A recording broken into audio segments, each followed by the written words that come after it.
تمام تعریفیں، ہر طرح کی حمد و ثنا اللہ وحدہ لا شریک کے لائق ہیں، اور لا تعداد انگنت درود اور سلام ہو امام کائنات محمد رسول اللہ صلی اللہ علیہ وسلم کی ذات گرامی پر۔ معزز سامعین اور حاضرین، اور میری باحیا مائیں بہنیں بیٹیاں جو اس وقت اللہ کے گھر میں تشریف لائے اور لائی ہیں، اللہ رب العالمین آپ کی دنیا اور آخرت میں خیر و برکت عطا فرمائے۔ آپ کے سامنے سورہ آل عمران کی 164 نمبر آیت کریمہ تلاوت کی ہے، جس کے اندر اللہ رب العالمین نے پوری انسانیت کے اندر اور بالخصوص ایمان لانے والوں پر اللہ رب العالمین نے ایک نقطہ رکھا ہے۔ فرمایا لقد من اللہ علی المؤمنین اذ بعث فیہم رسولا من انفسہم۔ اللہ تعالیٰ نے ایمان والوں پر احسان رکھا ہے، احسان کیا ہے۔ احسان کس چیز کا؟ کہ وہ عظیم پیغمبر جو ہے اللہ رب العالمین نے اس دور کے مومنوں پر اللہ نے نبوت کے طور پر، نبی کے طور پر نبی بنا کر اللہ رب العالمین نے مبعوث فرمایا۔ اس کے اوپر چند باتیں اور 2 احادیث مبارکہ آپ کے سامنے پیش کرنی ہیں، اور وہ بڑی آسان ہیں، آپ نے سنی ہیں، لیکن ان کے اوپر آج ہم نے ایک نئے طریقے پر غور اور فکر کرنا ہے۔ میرے بھائیو، آپ نے ایک جملہ سنا ہوگا، احسان کی بات آتی ہے تو ایک جملہ آپ نے سنا ہوگا کہ کوئی اگر کسی کو کہے تو یہ کہے کہ میں نے اس پہ بہت احسان کیا، یا کوئی کہے کہ جی فلاں بندے نے آپ کے اوپر بڑا احسان کیا۔ اس جملے کے پیچھے ایک بہت بڑا راز ہے۔ راز کیا ہے؟ خاندانی قسم کے لوگ جو ہوتے ہیں وہ کسی کا احسان فراموش نہیں کیا کرتے، اس احسان کی لاج رکھا کرتے ہیں۔ اب یہاں پر بھی اللہ رب العالمین نے جو مجھے اور آپ کو تنبیہ کی ہے وہ لفظ احسان پر کی ہے کہ اللہ رب العالمین نے تمہارے اوپر احسان کیا۔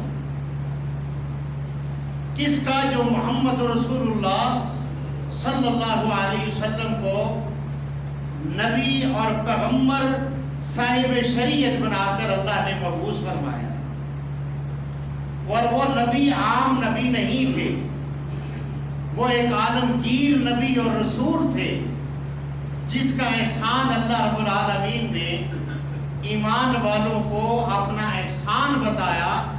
حالانکہ مفسرین کے نزدیک 18,000 مخلوق جو ہے اللہ رب العالمین نے بنائی، اور یہ بھی انسانیت کے فلاح کے لیے بنائی۔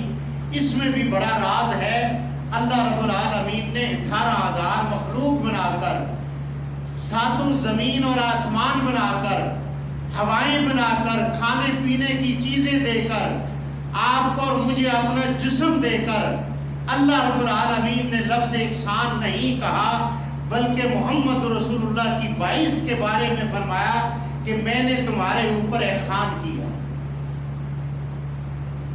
اب نبی کریم صلی اللہ علیہ وسلم فرماتے ہیں، محمد صلی اللہ علیہ وسلم فرق بین الناس بین الحق والباطل۔ محمد صلی اللہ علیہ وسلم فرق کرتے ہیں کس میں؟ حق اور باطل میں، جھوٹ اور سچ میں، دھوکے اور سچائی میں، اور کفر اور اسلام کے اندر فرق کرنے والے۔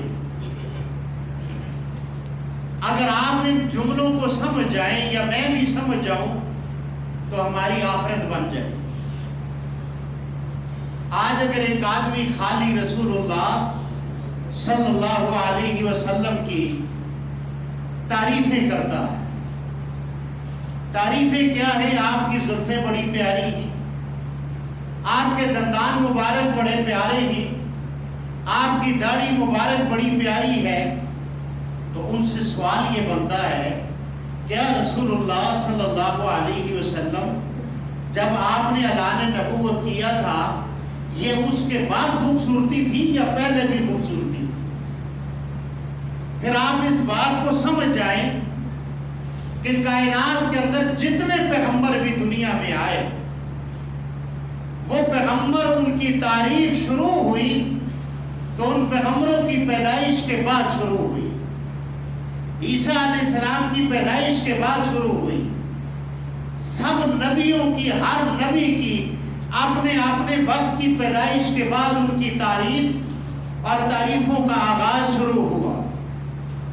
اس کائنات کے اندر زمین اور زمین کے اوپر، آسمان کے نیچے صرف ایک ہی ہستی ہیں، محمد رسول اللہ، جن کی ابھی پیدائش نہیں ہوئی۔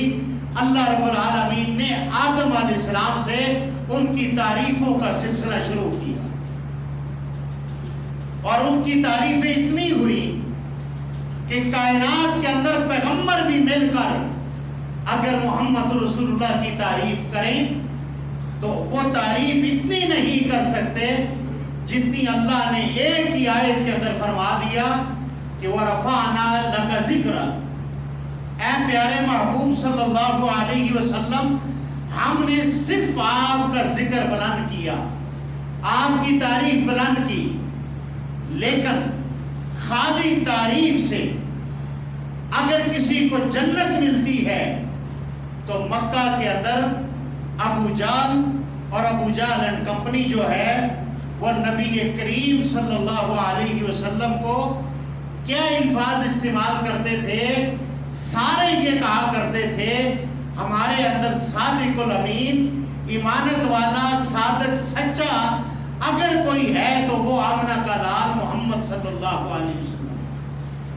یہ وہ تعریفیں کیا کرتے تھے، اور اسی تعریف کے اندر ابو لہب کا گھر محمد رسول اللہ کے گھر کے بالکل سامنے ہے، اور آپ صلی اللہ علیہ وسلم کو نکلتے آتے جاتے ہر وقت دیکھتا ہے۔ لیکن کیا ہوا؟ وہ تعریف بھی کرتا ہے، اور جتنی تعریف ابو لہب نے کی ہے، ایک لونڈی آتی ہے، آ کر یہ پیغام دیتی ہے آپ کے بھائی عبداللہ کے گھر میں بیٹا پیدا ہوا ہے، اور خوشی اتنی منائی، اتنا جشن منایا، اس جشن کے اندر اپنی قیمتی لونڈی جو خریدی ہوئی، زر خرید لونڈی جو ہے، وہ اس خوشی کے اندر اسے آزاد کر دیتا ہے، اور انگلی سے کہتا ہے جا تو آزاد ہے۔ حالانکہ عرب کے اندر یہ آزاد کرنا یہ بہت بڑا ایک کام تھا، لیکن اس نے لونڈی کو آزاد کیا۔ اسی تعریف والے ابو لہب نے جب محمد رسول اللہ صلی اللہ علیہ وسلم، جن کے بارے میں مکہ میں صادق الامین کہنے والی، اور حجر اسود کی جب باری آئی اور اس کے اندر اختلاف شروع ہوا، ہر قبیلہ کہنے لگا ہم اس کے اندر پہل کریں گے، یہاں تک تھا کہ حجر اسود کے اندر اس کو دیوار کے اندر لگانے کے اندر اگر محمد رسول اللہ فیصلہ نہ فرماتے تو یہاں پر جنگ اور تلواریں نکل آتی اور یہاں پر خون ریزی شروع ہوتی۔ جب اللہ کے نبی صلی اللہ علیہ وسلم تشریف لائے، آپ نے ایک چادر کو بچھایا، بچھا کر آپ نے ان پاکیزہ ہاتھوں سے، معصوم ہاتھوں سے پتھر کو اٹھایا، چادر کے اندر رکھا، اور سارے قبیلے والوں کو کہا آپ ایک ایک کونا پکڑ لیں، پکڑ کر دیوار کے قریب لے کر گئے تو آپ نے اس پتھر کو اٹھایا اور دیوار کے اندر لگا دیا۔ یہ وہ فیصلہ تھا، اس وقت کا فیصلہ تھا جب مکہ والے آپ کو صادق الامین کہتے تھے اور محمد بن عبداللہ مانتے تھے، اور تھے بھی محمد بن عبداللہ۔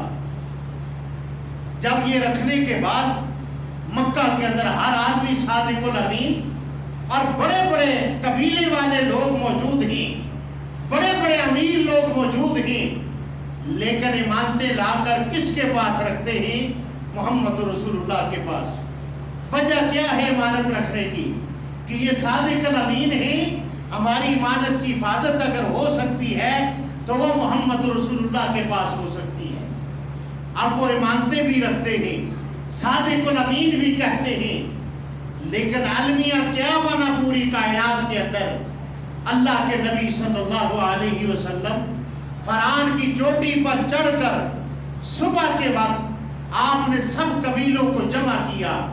جمع کرنے کے بعد جب آپ نے اعلان نبوت کیا، اور اس اعلان نبوت میں سب سے پہلے اپنے آپ کو پیش کیا کہ میں نے تمہارے اندر 40 سال گزارے ہیں، میری جوانی، میرا بچپن، میرا چلنا، میرا کھیلنا، میرا یاروں کے ساتھ دوستیاں، میرے تعلق داریاں، یہ سب آپ کے سامنے ہیں۔ آپ کی اگر کوئی انگلی اٹھتی ہے کسی معاملے میں تو وہ اٹھائیں۔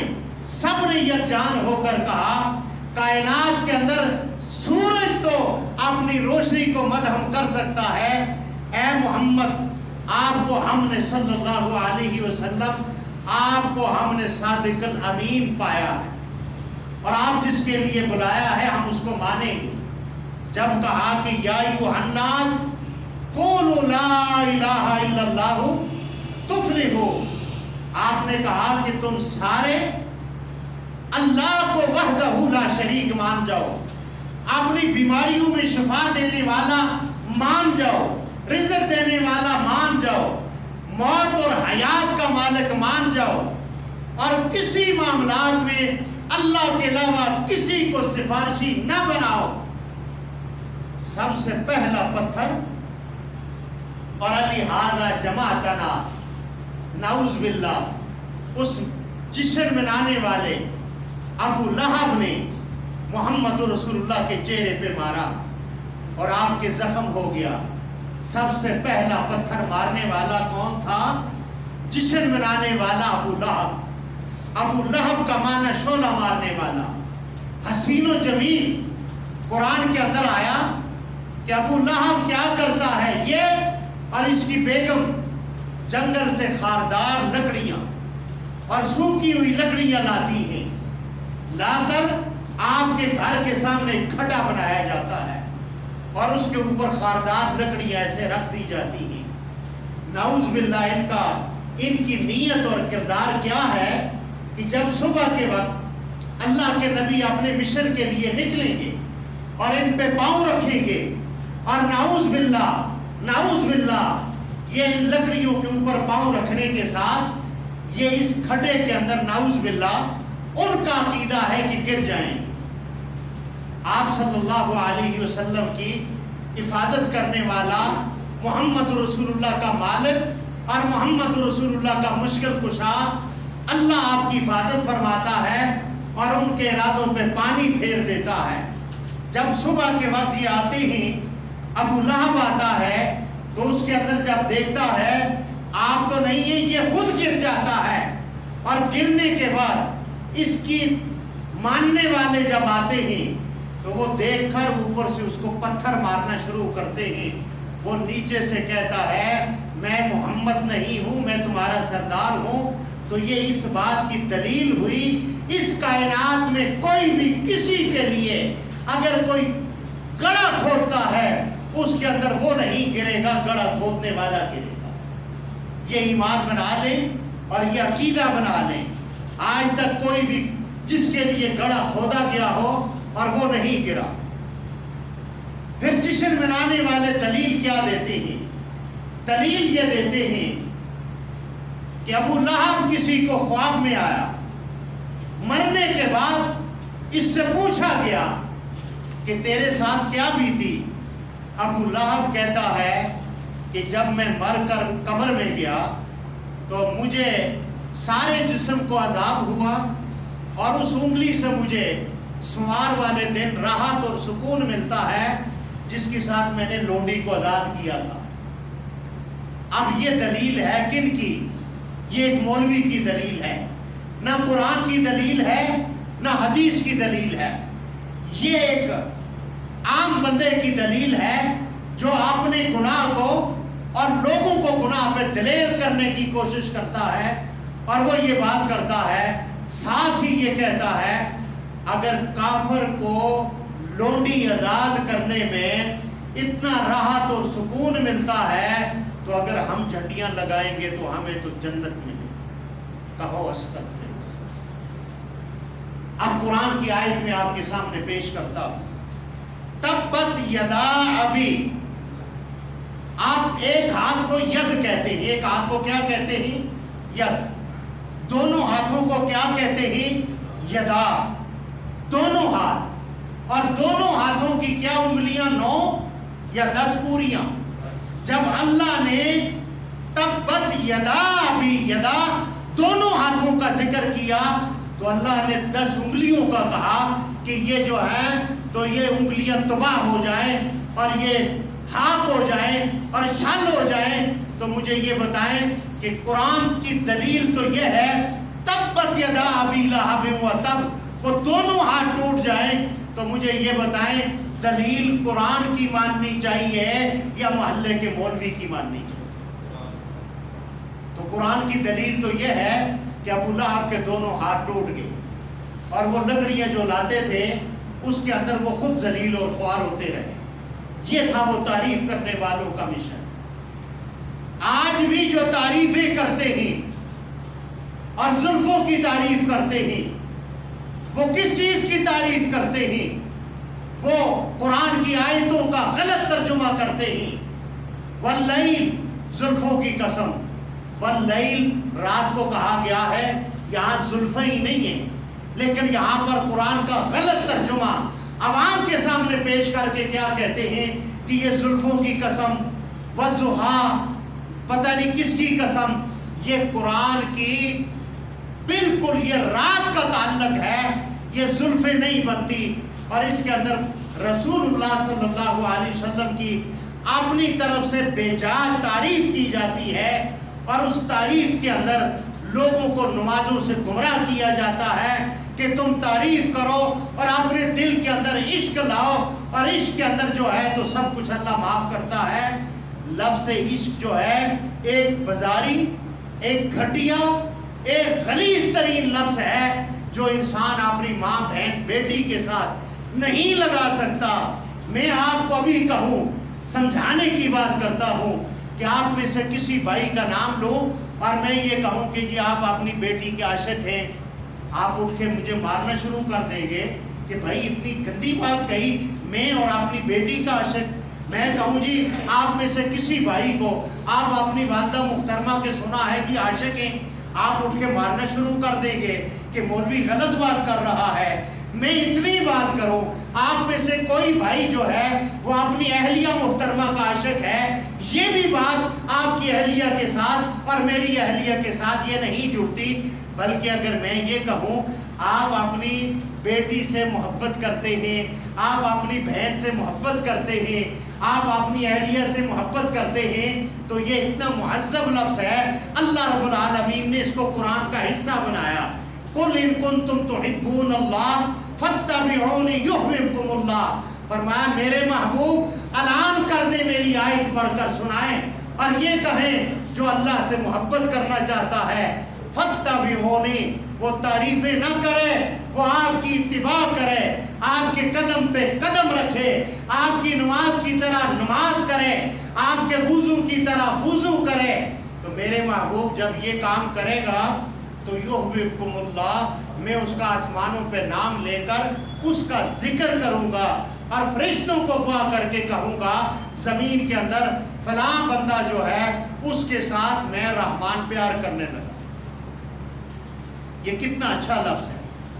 اب مثال کے طور پر نبی کریم صلی اللہ علیہ وسلم لا یؤمن حتی اکون، لا یؤمن احدکم حتی اکون، اللہ کے نبی صلی اللہ علیہ وسلم فرماتے ہیں وہ آدمی ہرگز مومن نہیں جس کے سامنے میری بات آ جائے، میرا طریقہ آ جائے، احدکم، اور اس کا والد بھی آ جائے، اس کا اولاد بھی آ جائے، اور ساری کائنات آ جائے، اور وہ میری بات کے سامنے چنانچہ میرا والد جو ہے وہ اس کے پاس علم زیادہ تھا، یہ مولویوں کے پاس زیادہ ہے، چنانچہ میرے فلاں یہ کرتے تھے، اللہ کے نبی صلی اللہ علیہ وسلم نے فرمایا یہ آدمی مومن نہیں ہے، لا یؤمن احدکم حتی اکون احب الیہ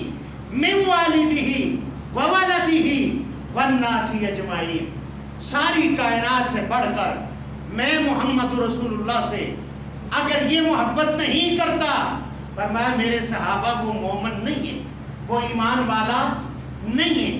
اب اس کی دلیل کیا ہے؟ سال 2 ہجری جنگ بدر 17 رمضان کو شروع ہوئی، یہ ختم ہوئی، ختم ہونے کے بعد کیا ہوا؟ سارے صحابہ ملے، سیدنا ابوبکر صدیق رضی اللہ تعالی عنہ، جس کے بارے میں رسول اللہ فرماتے ہیں حضرت آدم علیہ السلام سے لے کر آخری بندے تک، قیامت تک سب کے ایمان کو، سب کی نیکیوں کو ایک طرف کیا جائے، انبیاء کو نکال کر ابو بکر کی نیکیوں کا مقابلہ نہیں کر سکتا۔ ابو بکر وہ ہے جس کے بارے میں دنیا کے اندر امام کائنات محمد رسول اللہ فرماتے ہیں، فرمایا میں نے سب صحابہ کا حق ادا کر دیا، سارے صحابہ جنہوں نے مجھ پہ احسان کیا میں نے ان کا بدلہ دے دیا، ایک ابو بکر ہے کائنات کے اندر جس کے احسانوں کا بدلہ محمد بن عبداللہ بھی ادا نہیں کر سکتا، اللہ اس کا بدلہ حشر میں ادا کرے گا۔ وہ کتنی بڑی عظیم شخصیت ہے۔ اب صدیق اکبر نام ہے تو اس میں ذرا آپ کے سامنے دلیل پیش کر دوں۔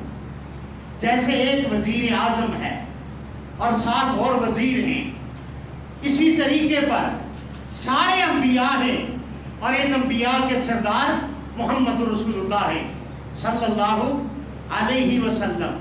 سارے صحابہ صدیق ہیں، سارے صحابہ کیا ہیں؟ صدیق ہیں۔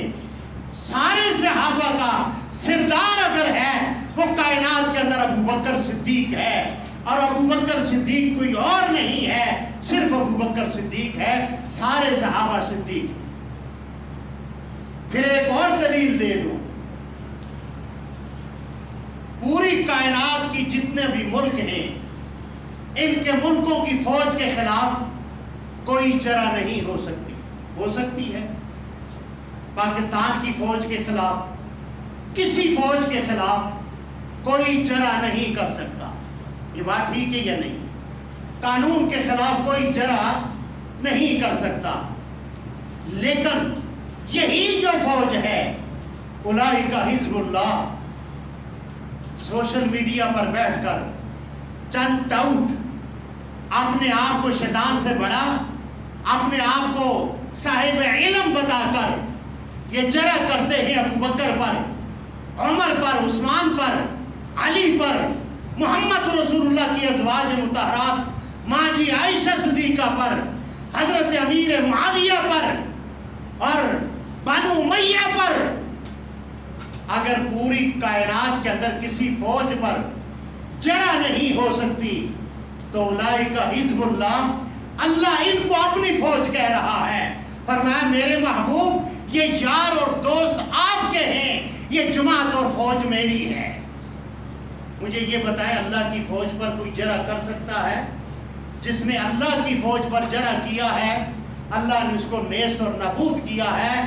اور جا کر آپ مکہ کے اندر دیکھو، جہاں ابو لہب، ابو جہل اینڈ کمپنی تھی، وہاں پر آپ کو کوئی مسجد نظر نہیں آئے گی، وہاں پر بیت الخلا نظر آئیں گے، وہاں پر گٹر نظر آئیں گے۔ جہاں پر اللہ کی فوج کے گھر تھے وہاں پر ان کے نام کی مسجدیں آپ کو نظر آئیں۔ اور کائنات کے اندر اللہ کو سب سے عظیم ترین جگہ جو ہے اللہ کے ہاں، وہ اللہ کے گھر مسجدوں کی جگہ ہیں، جن کو لوگ آباد کرتے ہیں تو اللہ رب العالمین ان کو دنیا میں بھی اور آخرت میں ان کے نعیم البدل مقام اور ایک محل تیار کرتے ہیں جنت کے اندر. حضرت سیدنا ابو بکر صدیق جنگ بدر کے بعد آپ کا بیٹا عبد الرحمن یہ ابھی مسلمان نہیں ہوا تھا اور اس نے کیا بات کہی؟ کہا ابا جان بہت دفعہ آپ میری تلوار کی زد کے اندر آئے لیکن میری محبت جو ہے وہ سبقت لے گئی. سبقت کیا لے گئی کہ یہ میرا باپ ہے اس پر میں نے تلوار نہیں چلانی. ابو بکر صدیق کیا کہتے ہیں؟ کہتے ہیں بیٹا دعا مانگ, تو میری تلوار کے نیچے ایک مرتبہ بھی نہیں آیا. اگر آ جاتا تو ابو بکر تمہیں بیٹا تصور بعد میں کرتا, پہلے تمہاری گردن کو تن سے جدا کر دیتا. لا یؤمن احدکم حتی اکون احب الیہ من والدہ وولدہ والناس اجمعین. اس حدیث کا مطلب یہ ہے کہ سامنے بیٹا آیا, ابو بکر صدیق نے یہ بات کہی کہ اس وقت مجھے محمد رسول اللہ اور آپ کی بات عزیز تھی, مجھے اپنا بیٹا عزیز نہیں تھا. حضرت سعد بن وقاص رضی اللہ تعالیٰ عنہ اس حدیث کے اندر والدہ کا ذکر بھی ہے, والدین کا ذکر بھی ہے. اور حضرت سعد بن وقاص نے آپ نے کلمہ پڑھ لیا محمد رسول اللہ کا. والدہ کیا کہتی ہے؟ بیٹا میں کھانا پینا چھوڑ دوں گی, سائے میں نہیں بیٹھوں گی. تو یہ تو کلمہ چھوڑنا پڑے گا. نعوذ باللہ مکہ والے کہتے ہیں کہ انہوں نے کلمہ ان کا پڑھ لیا ہے جو نعوذ باللہ جھوٹے ہیں اور جو جادوگر ہیں. قرآن نے ان کا بھی جواب دیا کہ نون والقلم, اس کے اندر اللہ پاک نے ان کا بھی جواب دیا. اور 3 دن گزر گئے, نہ کچھ کھایا نہ کچھ کیا. کہا میرا بیٹا مجھ سے پیار کرتا ہے. لیکن معاملہ کیا ہوا؟ سعد بن وقاص آتے ہیں, ایک طرف حدیث ہے لا یؤمن احدکم حتی اکون احب الیہ من والدہ وولدہ والناس اجمعین. ماں اڑے آ گئی محمد رسول اللہ کی محبت کے اندر اور حضرت سعد بن وقاص کے درمیان ماں اڑے آ گئی اور ماں اپنے بیٹے کو روک رہی ہے, کلمہ نہیں پڑھنا. آج کی بھی مائیں ہوں گی, کہتی ہوگی بیٹا رفع الیدین نہ کرنا, محلے والے کیا کہیں گے؟ محلے والے کہیں گے یہ وہابی ہو گیا. داڑھی نہ رکھنا, محلے والے کہیں گے یہ مولوی ہو گیا, یہ ابھی تو تیری عمر ہی نہیں ہے داڑھی رکھنے کی. سعد بن وقاص کیا کہتا ہے؟ میری ماں مجھے یہ بتا تیری ایک جان ہے؟ کہا ہاں. کہا تیرے جیسی 100 جانیں ہو جائیں اور ایک ایک جان وہ جان دے دے, مر جائے, فنا ہو جائے, مجھے کوئی پرواہ نہیں ہے, میں محمد رسول اللہ کا کلمہ نہیں چھوڑ سکتا. اس کا کیا معنی ہوا؟ ایک طرف آپ کے سامنے بہت ساری دلیلیں ہیں. محمد فرق بین الناس, کہ محمد صلی اللہ علیہ وسلم فرق کرنے والے ہیں. کس کے درمیان؟ حق باطل, باطل کے درمیان اور حق کے درمیان. یہ فرق کرنے والے ہیں. لا یؤمن احدکم حتی اکون احب الیہ من والدہ وولدہ والناس اجمعین. فرمایا یہ سامنے کوئی بھی آ جائے, آپ نے حدیث کو ترجیح دینی ہے, چاہے والدہ آ جائے یا والد آ جائے. والد کو کہیں آپ کی عزت اپنی جگہ ہے, لیکن بات یہ ہے کہ محمد رسول اللہ کی بات کو میں نہیں چھوڑ سکتا. اور مرنے کے بعد قبر کے اندر اگر کوئی چیز کام آئے گی وہ محمد رسول اللہ کی محبت اور محمد رسول اللہ کا طریقہ کام آئے گا. باپ نے بھی اور رشتہ داروں نے بھی قبر کے اوپر سے واپس آ جانا ہے, آپ کے بال نے بھی واپس آ جانا ہے. چیزیں وہی کام آئیں گی جو آپ نے صدقہ جاریہ بنایا ہے اور محمد رسول اللہ کا طریقہ اپنایا. میرے بھائیوں, اگر کل کائنات کے سامنے اگر کوئی آڑے آ جائے محمد رسول اللہ کے مقابلے میں, آج اگر میں اور آپ اپنے ایمان کا اگر ہم امتحان لیں تو میرے بھائیوں ہمارے مرن سے لے کر دفنانے تک ہم محمد رسول اللہ کی ایک سنت کو بھی زندہ نہیں کرتے, بلکہ تمام کو ذبح کرتے ہیں اور کہتے کیا ہیں کہ یعنی کہ ہم عاشق رسول ہیں اور غلامی رسول میں جان بھی قربان ہے، یہ نعرے لگاتے ہیں، لیکن اگر سنت اپنائی جائے، اگر عقیدہ اپنایا جائے تو آج بہت سارے لوگوں کا عقیدہ ایک یہ ہے، یہ میں اکثر سنتا ہوں اور معاشرے کے اندر پھر عوام کے اندر سے وہ چیز نکالنے کی میں کوشش کرتا ہوں، لیکن نکالنے والا اللہ کی ذات ہے۔ لوگ کیا شعر و شاعری کرتے ہیں، مندر ٹا دے، مسجد ٹا دے، جو کچھ جی چاند ہے بندیا ٹا دے، کہتے یا نہیں کہتے؟ ایک بندے دا دل نہ ٹامی، دلاں وچ خدا رہندا ہے۔ اب مجھے یہ بتائیں، الرحمن علی العرش استوى، رحمان کہاں رہتا ہے؟ عرش پر رہتا ہے، یہ عقیدہ پہ قائل ہے۔ رحمان کہاں پر ہے؟ عرش پر۔ یہ دل، اگر ایک رحمان میرے دل میں ہے، ایک آپ کے میں ہے، یہاں تو ایک رحمان نہ رہا، میرا علادہ ہوا، آپ کا علادہ ہوا۔ یہ دل صرف اللہ کی محبت کے لیے ہے، لیکن اللہ کا گھر دل نہیں، یہ عقیدہ شرکیہ۔ بات میری سمجھ آئے؟ ٹھیک ہے؟ نہیں تو نماز کے بعد آپ بیٹھیں، سوال کریں، اس سوال کا جواب انشاءاللہ قرآن حدیث سے آپ کو دیا جائے۔ دوسری ایک بات آج کل قوالیوں کے ذریعے اکثر یہ ہوتی ہے کہ حضرت بلال حبشی رضی اللہ تعالی عنہ نے اذان نہیں دی تھی تو صبح نہیں چڑھی تھی، یہ اس جلوسوں میں سننے کو ملی۔ ایک دن ایسا آیا، بلال حبشی نے اذان جب نہ دی تو صبح نہ ہوئی۔ یہ دلیل کیا ہے؟ قوالیاں۔ دلیل کیا ہے؟ قوالیاں۔ ایک مارکے سے محمد رسول اللہ واپس آئے، رات کا پچھلا پہر ہو گیا، آپ نے صحابہ اکرام کو کہا ہم سونے لگے ہیں، ایک صحابی کوئی ایسا ہو جو ڈیوٹی دے صبح کی نماز کے لیے جگائے۔ حضرت سیدنا بلال حبشی نے کہا اللہ کے رسول یہ ڈیوٹی میں دوں گا، اور حضرت بلال حبشی اونٹ کے ساتھ ٹیک لگا کر جاگنے کے لیے، چوکیدارے کے لیے آپ کھڑے ہو گئے۔ اور صبح جب آپ کی نماز قضا ہو گئی اور سورج کی شعائیں نکل آئیں، آپ کے چہرہ انور پر سورج کی شعائیں لگیں، آپ جاگے سورج کی شعاؤں کی وجہ سے۔ اور کیا ہوا؟ فرمایا بلال تو نے تو مجھے کہا تھا میں جگاؤں گا، آج تو بھی سو گیا۔ کہا اللہ کے رسول جس رب نے آپ کو سلا دیا اسی رب نے مجھے بھی سلا دیا۔ اس وقت تو صبح ہو گئی تھی۔ 1450 سال کے بعد آج شرکیہ اور غلیظ ترین الفاظ اگر امت کے اندر آئے اور امت اس کو سن کر جھوم کر کہے واہ جی واہ، یہ اللہ کی ذات میں بہتان ہے، نعوذ باللہ، اللہ کائنات میں کسی کا محتاج نہیں ہے۔ کیا وہ حضرت بلال حبشی کی اذان کا محتاج تھا جو صبح چڑھنے میں؟ آج تو بلال حبشی نہیں ہے، تو کیا آج بھی وہ صبح جو ہے وہ بلال حبشی کی وجہ سے ہو رہی ہے یا کس سے ہو رہی ہے؟ تو میرے بھائیوں یہ باتیں کرنے کا مقصد یہ ہے ہمارے معاشرے کے اندر سے یہ غلیظ ترین شرکی عقائد جو ہیں ان کو مٹنا چاہیے یا نہیں مٹنا چاہیے؟ ان الصلاۃ تنہی عن الفحشاء والمنکر، یہاں نماز پڑھنے کا حکم نہیں ہے، نماز کے ساتھ منکرات اور فحاشی کو روکنے کا بھی یہ اللہ حکم دے رہا ہے۔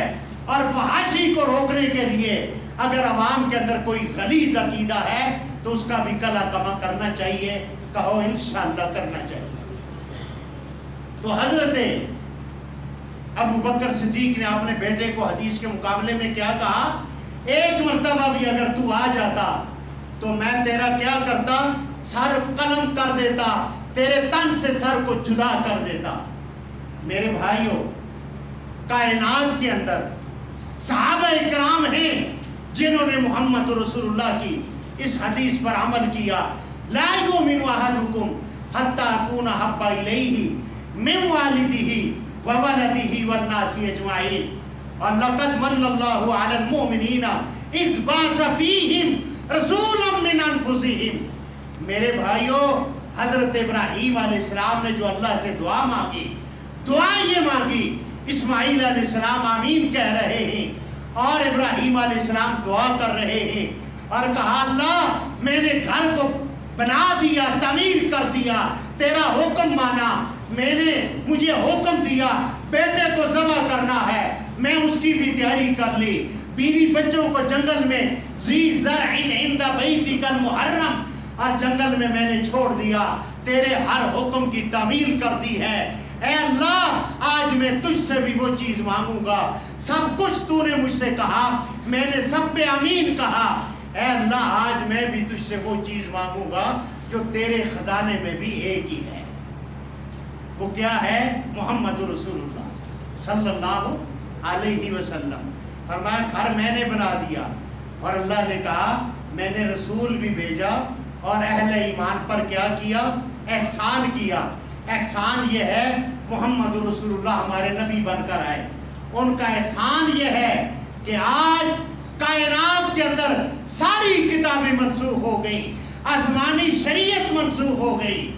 تو مجھے یہ بتائیں میرے محمد رسول اللہ کے امتی جو امام ہیں، جو شریعت کے مقابلے میں زیرو کا نقطہ بھی نہیں ہے، ان کی کوئی حیثیت نہیں ہے، وہ شریعت کے مقابلے میں کسی انبیاء کے مقابلے میں بھی وہ زیرو کی حیثیت رکھتے ہیں، لیکن ہم کتنے ایسے کمزور مسلمان ہیں کہ ہم مولوی کی دلیل کے اوپر اللہ کے نبی اور قرآن کے مقابلے میں، جہاں قرآن کہتا ہے لَقَدْ كَانَ لَكُمْ فِي رَسُولِ اللَّهِ اُسْوَةٌ حَسَنَةٌ، قرآن کہہ رہا ہے، اللہ کہہ رہا ہے تمہارے لیے بہترین اسوہ حسنہ، بہترین طریقہ، بہترین زندگی گزارنے کا ایک نمونہ جو ہے وہ محمد رسول اللہ کی ذات ہے۔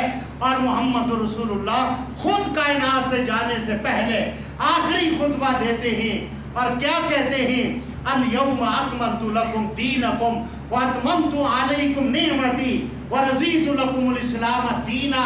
صحابہ سے پوچھتے ہیں، جو اللہ کی فوج ہے اس سے پوچھتے ہیں، جو اللہ کے منتخب لوگ ہیں، جو دلیل ہیں، جو ایمان کی دلیل ہیں، ان سے پوچھتے ہیں کیا میں نے دین کو مکمل کر دیا؟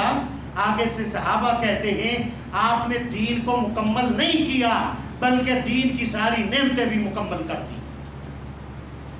اب مجھے یہ بتائیں، وہ صحابہ کے بعد عقیدہ ختم نبوت کا اعلان کرنے کے بعد اور سینے پہ ہاتھ مارنے کے بعد کہ ختم نبوت زندہ باد، ختم نبوت زندہ باد، اس کے بعد ختم نبوت کے بعد نعرہ لگانے کے بعد پھر مجھے یہ بتائیں طریقہ حملی کیا ختم نبوت کی عکاسی کرتا ہے یا عقیدہ ختم نبوت کی مخالفت کرتا ہے؟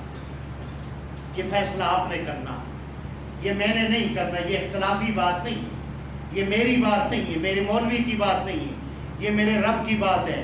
وَمَا آتَاكُمْ الرَّسُولُ فَخُذُوهُ وَمَا نَهَاكُمْ عَنْهُ فَانْتَهُوا۔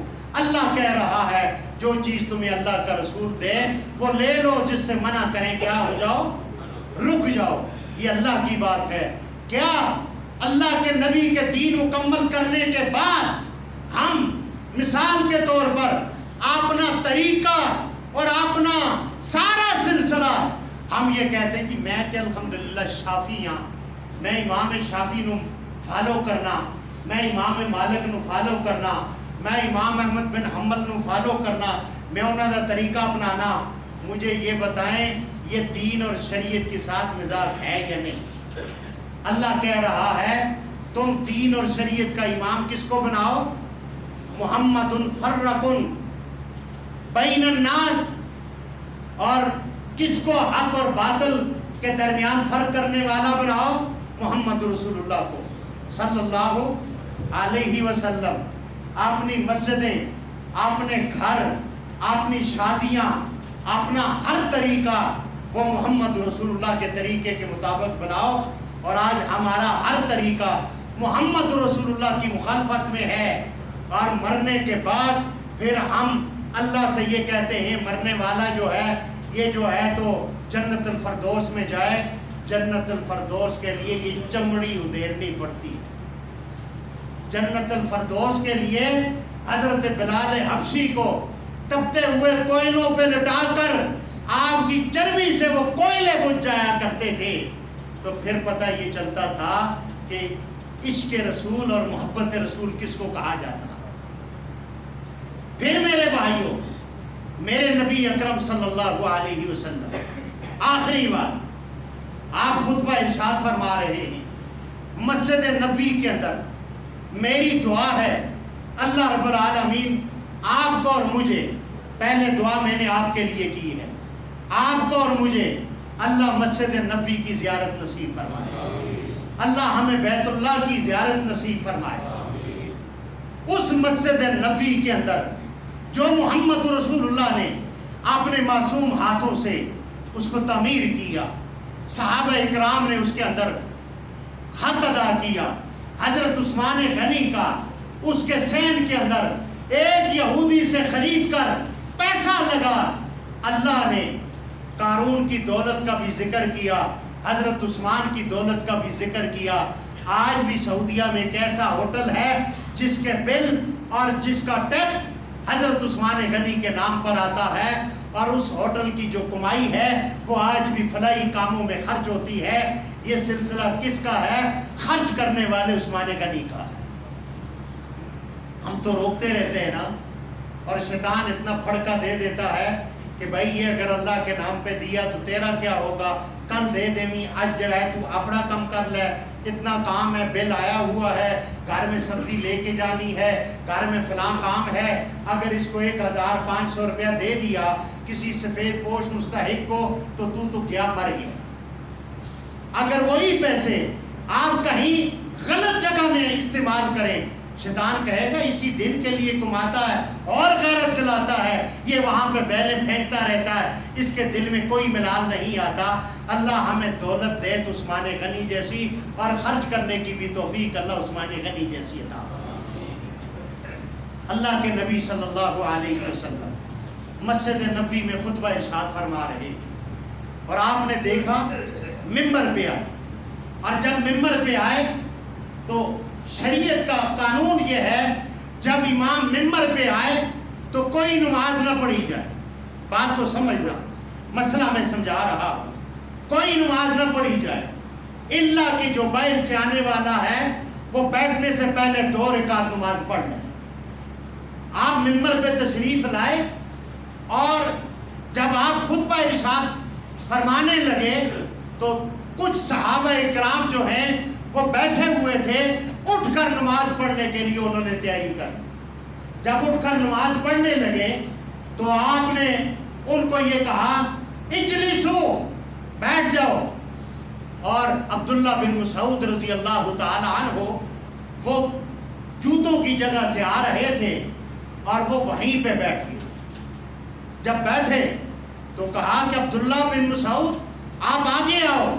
کہا اللہ کے رسول صلی اللہ علیہ وسلم آپ نے کہا بیٹھ جاؤ، اجلسو، بیٹھنے کا کہا، پھر کہا تعالو، ادھر آ جاؤ عبداللہ بن مسعود۔ جب آئے تو کہا میں نے آپ کو نہیں کہا تھا، میں نے آپ کو نہیں کہا تھا، میں نے ان کو کہا تھا جو بیٹھے ہوئے تھے اور اٹھ کر یہ نماز پڑھنے لگے، میں نے ان کو کہا بیٹھ جاؤ، اور آپ کیوں بیٹھ گئے؟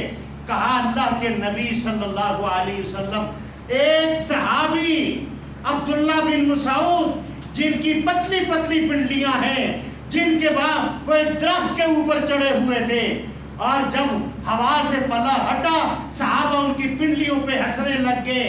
اللہ کے نبی نے فرمایا ان کی پنڈلیاں کل اللہ کے ترازو کے اندر جب رکھی جائیں گی تو 12-13 کلومیٹر جو احد پہاڑ ہے، فرمایا اس سے ان کی پنڈلیاں وزن میں ہوں گی۔ عبداللہ بن مسعود کا ایمان جو ہے اس احد پہاڑ سے بھی زیادہ ہے۔ عبداللہ بن مسعود نے کہا اے اللہ کے رسول، آپ نے کہا بیٹھ جاؤ، اگر عبداللہ بن مسعود نہ بیٹھتا تو عبداللہ بن مسعود ہلاک ہو جاتا۔ یہ کون کہتا ہے؟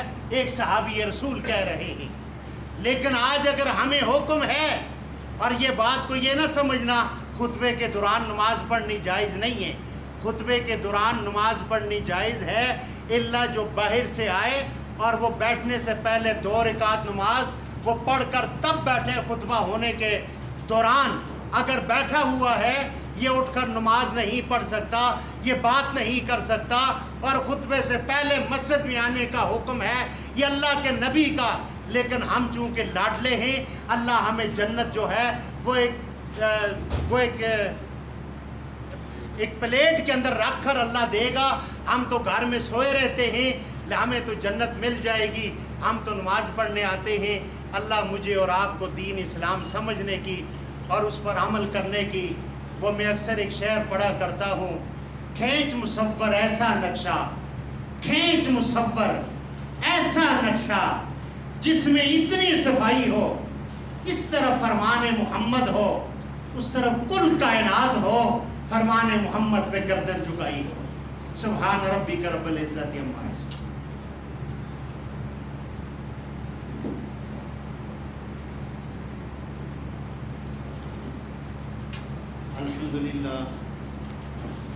الحمد للہ حمدا کثیرا کما امر. اما بعد فإن خیر الحدیث کتاب اللہ وخیر الهدی هدی محمد صلی اللہ علیہ وسلم وشر الامور محدثاتها وكل محدثة بدعة وكل بدعة ضلالة وكل ضلالة في النار. میرے بھائیوں، ایک بات آپ کے سامنے کرنے لگا ہوں. یہ ممبر کے اوپر سے بھی انسان سے غلطی ہو سکتی ہے، کیونکہ جو اچھی بات ہوتی ہے وہ اللہ کی طرف سے، اور یہاں پہ شیطان کا حملہ بھی زیادہ ہوتا ہے. ایک جمعہ چھوڑ کر پچھلے جمعے پہ جو اعلان ہوا تھا 1,00,000-1,50,000 کا، اس کے اندر کچھ خرچہ یا کچھ ایسا تھا 50-60 ہزار روپیہ خرچہ ہوا تھا، اور میں نے ٹائم تھوڑا تھا تو وہ میں نے ایک ایسٹیمیٹ لگا کر ایک یوں سمجھ لیں کہ وہ مس گائیڈ کے طور پر اس 1,00,000-1,25,000 روپے کا اعلان ہوا. اس کے اندر ہمارے بھائیوں کو یہ بات بری لگی، لیکن بری نہیں لگنی چاہیے. اچھی باتوں کو فالو کرنا چاہیے، بری باتوں کو انسان ڈیلیٹ کرے. رسول اللہ کا بھی فرمان یہ ہے، کسی کو دیکھا جائے تو اچھی باتوں کے ذریعے دیکھا جائے، بری بات کے ذریعے نہ دیکھا جائے. تو بہرحال اس سے میں آپ کا دل آزاری ہوئی ہے تو اس کی معذرت کرتا ہوں. دوسری بات یہ ہے کہ ہمارے چودھری خالد کریم صاحب، ان کی میں اگر تعریف کروں تو کر نہیں سکتا. انتہائی شریف النفس انسان ہے اور خرچ کرنے والوں میں سے ہیں. اللہ تعالیٰ ان کا خرچ کرنا اپنی بارگاہ میں قبول فرمائے. اللہ رب العالمین نے انہیں ایک نعمت دی تھی اہلیہ کے طور پر، اور ان کی اہلیہ محترمہ ایسی تھی، ہر نماز اس مسجد کی پہلی صف میں پڑھا کرتی تھی. ہر سال وہ یہاں پر اعتکاف کیا کرتی تھی. نیکی کے ہر پہلو میں صف اول میں نظر آتی تھی. پچھلے جمعے میں اچانک ان کی وفات ہو گئی. انا للہ و انا الیہ راجعون. اللہم اجرنی فی مصیبتی واخلف لی خیرا منہا. اللہ رب العالمین ان کی قبر کو جنت کے باغوں میں سے باغ بنائے اور ان کے لاحقین کو صبر جمیل عطا فرمائے. ان کے بیٹے مدینہ منورہ میں ہوتے ہیں. اللہ انہیں مزید اپنی والدہ محترمہ کی مغفرت کے لیے اللہ مزید نیک اعمال کرنے کی اللہ توفیق عطا فرمائے. اور چودھری خالد کریم صاحب اپنی اہلیہ سے راضی تھے، اور جو اپنی بیگم سے راضی ہوتا ہے اللہ ایسی بیگم کو جنت عطا فرماتا ہے. اللہ تعالیٰ ان کی مغفرت فرمائے، اور جتنے بھی فوت شدگان ہیں اللہ رب العالمین ان کی مغفرت فرمائے. پھر ہماری ایک بہن ہے، نمازی عورت ہیں، ان کے ہسبینڈ جو ہیں بیرون ملک میں ہیں. یہ کاغذات بنا رہے ہیں تاکہ یہ بھی اپنے میاں کے پاس جائیں، اور ان کے نا راستے میں کوئی رکاوٹ ہے کاغذات کے اندر. میں اللہ سے دعا مانگتا ہوں اور آپ آمین کہیں، کس کی آمین لگ جائے. اللہ رب العالمین ان کی رکاوٹوں کو دور فرمائے. اللہ رب العالمین ان کی ہر مشکلات کو آسان فرمائے، تمام مسلمانوں کی مشکلات کو آسان فرمائے.